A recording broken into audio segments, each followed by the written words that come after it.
got a review for you, YouTube. I already did an unboxing of this bad boy, Kachunka. It is the DeWalt Oscillating tool, corded DWE315. Oscillating multi-tool. There's my serial number, blah, blah, blah. Okay, so check it out. I've had a chance to use this a couple times. It came with all these accessories, and I got it on a deal at Amazon. I'll post I'll link to the unboxing video. And it was one of those where it's like I'd wanted one, and I knew I would have a need for it eventually. And when you want, like, with this kind of thing, when you need it, right? And it's the only tool that's going to do the job. And so I knew I would eventually have a need for it. And sure enough, need reared its ugly head. Need the first. And where's the other one? Where's the other? Need the second. So I'm going to talk to you very briefly about how I used it. I didn't use all of the accessories, but I did use it once conventionally and once unconventionally. So let's have a chat. Sit down, relax a little bit. I'm going to tell you what I used it for and what I think about it and how you might be able to use it as well. So first off the hop, I needed the wood cutting blade. What I think is pretty cool is on the blades itself, I don't know if you can actually read that or not. Wood with nails. Check it out. It tells you what it's for. And then this one is just wood. And so I wasn't sure what I'd run into, and so I used the wood with nails one. What I was doing was getting my door jamb cleaned up in some areas so that I could install a new storm door. And I didn't videotape that storm door process because it took me 4 hours, and I knew it would take longer than it should have. It said on the box you can install it in 60 minutes, and I'm like, shenanigans, I'm taking the day. So it was a Sunday a couple months ago at this point, geez. Took out the old storm door, which was a weird wonky size, installed really funky, and took it all out, sized up the new hole, got everything put in there, and when I went to install the pistons on the door, the old door jamb material was in the way a little bit, so I had to gouge it out. So what was really cool about this, and I'm sure all multi-tools do this, but this one does it too. So what was pretty cool about this is when you crank down on this, you can insert your bits, right? What I had to do, or what I did to give me a little bit extra space, and that's your standard spot, right? Just straight on. What I ended up doing to give me a little extra room, because I was working at the top of the door, and I didn't have much space between, let's see, so the door jamb and the header, whatever it's called, right? I was working up like right up in here, right? So it was tight, it was snug, and I was able to put this in at a goofy angle, and so I could get the tool out of the way, right? And I could operate the tool up against the door jamb, and keep busting my knuckles, keep the thing from hitting the top, and actually be able to get in there. And this thing, man, it worked like a dream.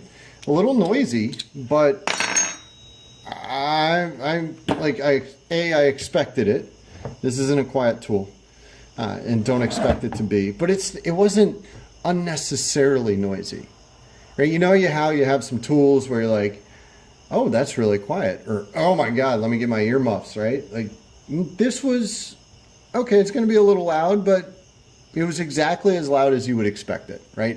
And how you determine that, I've played around with Sawzalls before. I know what a Sawzall's like. I know what drills sound like and all that other, I got an angle grinder. I know what all these things sound like. So this, and it feels hefty. So I'm like, okay, this is going to sound kind of like a hefty angle grinder, but maybe with a little bit, I don't know, with a little extra chatter from the bit. Sure enough, it did just that, but it was fine. I'll also note that this trigger takes a little getting used to, but once you do, it's like, so you can use it as a trigger at the bottom, kind of like a rat tail grinder, or you can use it like palm held, like up here. And I like that functionality, but it does take some getting used to. And when I say some getting used to, I mean like 2 minutes, right? It's, you don't have to spend 4 hours working with the thing to figure it out.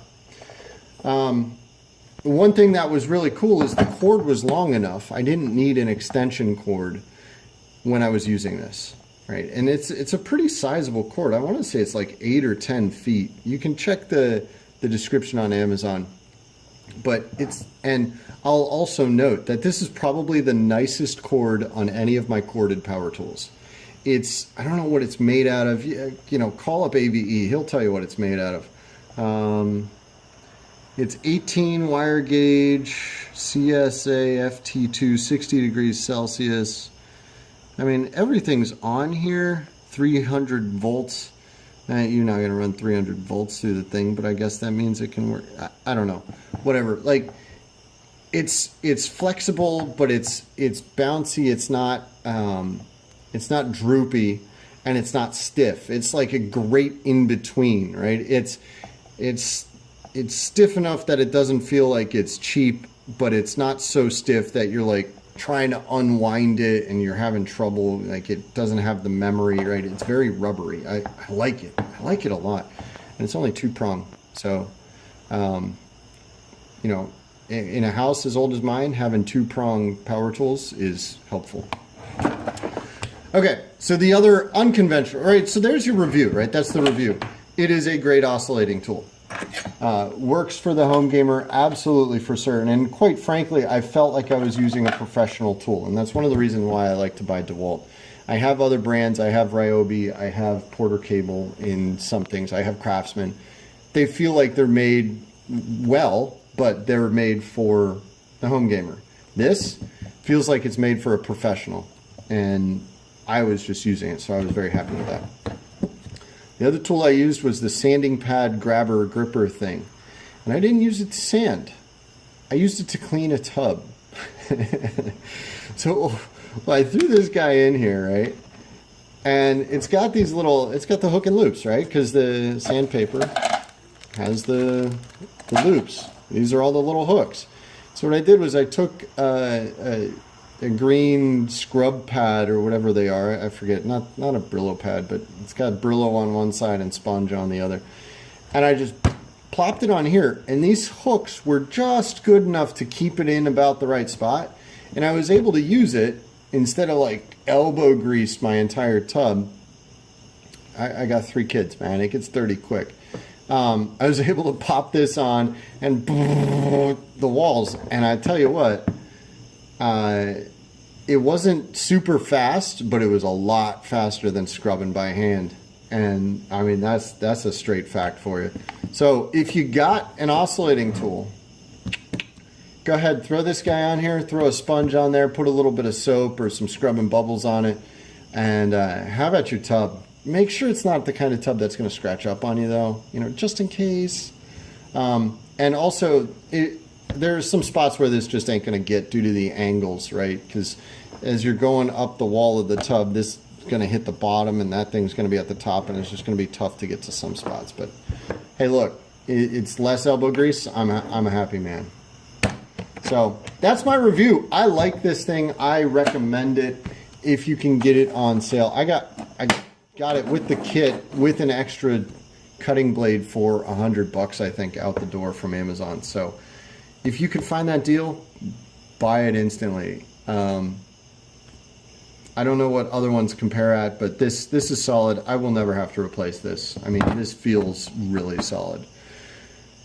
That's all I got. Tell me what you guys think. If you have this, if you have another brand that's good. I'm not going to do a comparison because I'm not rich, but, you know, I'd be curious what you think. My name's Luke. I'm an amateur. This one didn't take an hour. Cheers. You guys have a good evening.